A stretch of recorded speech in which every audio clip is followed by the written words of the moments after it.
Genesis 37 is where Joseph's story begins, and the family tension finally explodes. Jacob lived in the land of Canaan, and Joseph was 17 years old. He worked with his brothers tending the flocks, but Joseph often brought bad reports about them to their father. And Jacob loved Joseph more than all his other sons, because Joseph was the son of his old age. So Jacob made Joseph a special robe. But when Joseph's brothers saw the favoritism, they hated him and couldn't speak kindly to him. Then Joseph had a dream.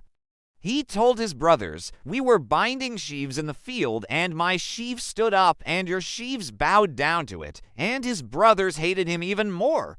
Then he had another dream. He said, "The sun, the moon, and 11 stars bowed down to me." This time he told his father too. Jacob rebuked him, but he also kept the dream in mind.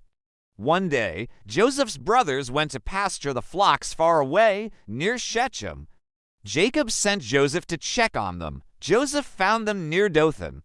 But when his brothers saw him coming from a distance, they plotted to kill him. They said, "Here comes that dreamer." They planned to throw him into a pit and say a wild animal killed him. Reuben heard it and tried to save Joseph. He convinced them not to kill him, but to throw him into the pit instead, planning to rescue him later. So they stripped Joseph of his robe and threw him into an empty pit. Then a caravan of Ishmaelites came by, traveling to Egypt. Judah suggested they sell Joseph instead of killing him. So they pulled Joseph out and sold him for silver, and the traders took him to Egypt. When Reuben returned and saw Joseph was gone, he was devastated. The brothers then took Joseph's robe, slaughtered a goat, and dipped the robe in blood. They brought it to Jacob and said, "We found this. Is it your son's robe?" Jacob recognized it and believed Joseph had been killed. He mourned deeply and refused to be comforted.